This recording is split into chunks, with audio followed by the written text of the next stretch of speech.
മുമ്മോ എന്താണ് മുമ്മ? ഒന്നുമില്ല മോനെ. എന്തോ ഒരു വിഷമമുണ്ട്. സാധാരണ എന്തുണ്ടെങ്കിലും ഞങ്ങളുടെ അടുത്ത് പറയുന്നതാണല്ലോ. ഇതിപ്പോ എന്താ പറ്റി? മുമ്മ, അമ്മൂമ്മ പെട്ടെന്ന് ഇങ്ങനെ തറവാട്ടിലേക്ക് തിരിച്ചു പോവാന്ന് പറഞ്ഞപ്പോ ഞങ്ങൾക്കൊക്കെ ഒരു പരിധി വരെയൊക്കെ സഹിക്കാൻ പറ്റും. പക്ഷെ സഹിക്കാൻ പറ്റാത്ത 2 പേരുണ്ട് ഈ വീട്ടില്. ആരെന്നറിയോ? പാറൂസും കല്ലൂസും. അവരെന്ത് ചെയ്യും? അതൊക്കെ കുറച്ച് ദിവസത്തേന് കാണും. കുറച്ച് ദിവസം കഴിയുമ്പോ തന്നെ അങ്ങ് മറക്കുന്നേ. അവര് കുഞ്ഞുങ്ങളല്ലയോ. അമ്മ കൂടുതൽ ഡ്രാമ കളിക്കാതെ എന്താണ് കാര്യം എന്ന് പറ. അത് തന്നെ. അമ്മമ്മ ഞങ്ങളെ പിടിച്ചു നിർത്തിയിട്ടൊന്നുമില്ല. അമ്മമ്മക്ക് പോണമെങ്കിൽ പോവാ. പിന്നെ കല്ലു കരയുമായിരിക്കും. കല്ലുവിനെ ഞങ്ങൾ പറഞ്ഞു മനസ്സിലാക്കാം. അമ്മ ഇവിടെ ഒരു പ്രശ്നമില്ലാതെ സന്തോഷമായിട്ട് പോയിക്കൊണ്ടിരിക്കുകയാണ്. വെറുതെ ഓരോന്നും പറഞ്ഞ് അലമ്പാക്കണോ അമ്മ? നിങ്ങൾ മിണ്ടായിരുന്നേ. അമ്മ എന്താ പ്രശ്നം എന്നൊക്കെ പറഞ്ഞേ. ചേച്ചി പറഞ്ഞേ, എന്തിനാണ് ചേച്ചി അമ്മൂമ്മ എന്നുള്ള പ്രശ്നം? യോശിതെന്നാ ഞാൻ വല്ലതും വിളിച്ചാൻ പറയാം. തമാശയല്ല, സീരിയസ് ആയിട്ടുള്ള കാര്യം ചോദിക്കുമ്പോ ഇവിടെ അമ്മൂമ്മ കണ്ടോ ഭയങ്കര മൂശാട്ടം അടിച്ചിരിക്കണ്. അപ്പൊ ഇവിടെ പടവലത്ത് പോകണോ ഇനി ഇങ്ങോട്ട് തിരിച്ചു വരുന്നില്ല എന്നൊക്കെ പറയണ്. ചോദിച്ചിട്ട് പറയണ്ടേ? നിങ്ങളൊന്നും പ്രശ്നമില്ല? ശരി ശരി, ശരി, നോക്കട്ടെ.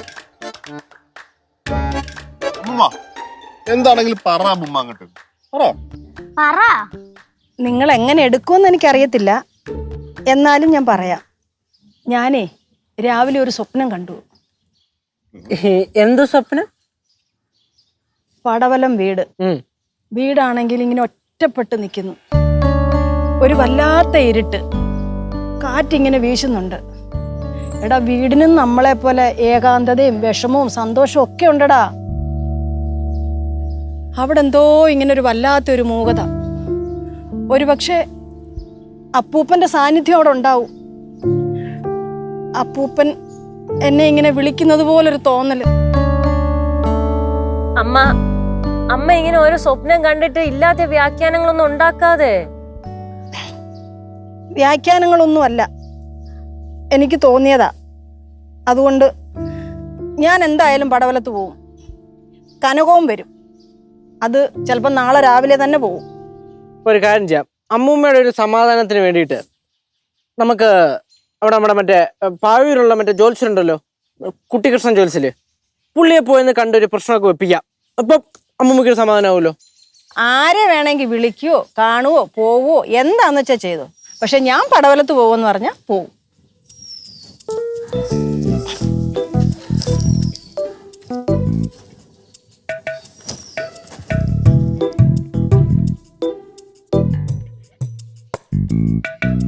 ഹലോ ഹലോ ഉമേഷേ, ഞാനാ. അതെ, ആ വീടും പരിസരവും എല്ലാം ഒന്ന് വൃത്തിയാക്കണേ. ആ തട്ടുംപുറത്തൊക്കെ മൊത്തം പൊടിയായിരിക്കും. അതെല്ലാം വൃത്തിയാക്കണം. പിന്നെ തന്നെയല്ല, ഒരുപാട് നാളുകൊണ്ട് അടച്ചിട്ടേക്കുമല്ലയോ, വല്ല ഇടജന്തുക്കളും കയറി ഇരുന്നാൽ അറിയത്തില്ല. പിന്നെ പരിസരത്തുള്ള കരിയില മൊത്തം തൂത്ത് വാരിയിട്ട് കത്തിക്കണം. അവിടെ ഒന്നും കൂട്ടിയിട്ടേക്കല്ലേ. അല്ല, നിനക്കതിനൊന്നും സമയമില്ലല്ലോ. നീ ചെയ്യണ്ട, ആരെ കൊണ്ടെങ്കിലും ചെയ്യിച്ചാൽ മതി. പിന്നെ കുറച്ച് പണിക്കാരെ വിളിക്കണം അടുത്ത ആഴ്ച. ഞങ്ങൾ നാളെയോ മറ്റന്നാളോ അങ്ങ് എത്തും. ശരി, എന്നാ വെക്കട്ടെ. ഞങ്ങൾ വരുമ്പം നീ എങ്ങും പോവല്ലേ. ശരി.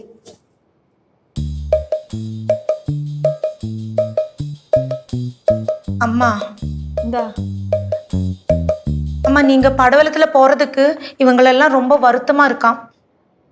അത് നീ എന്ത് പറയുന്നു? நான் சொன்னதெல்லாம் இவங்க கேட்கவே மாட்டேங்கிறாங்கம்மா. അമ്മ ലച്ചുനെ വിളിച്ചു പറഞ്ഞപ്പോഴും ലച്ചു ഞെട്ടിയിരിക്കുകയാണ് അമ്മ പോണ കാര്യം അറിഞ്ഞ്.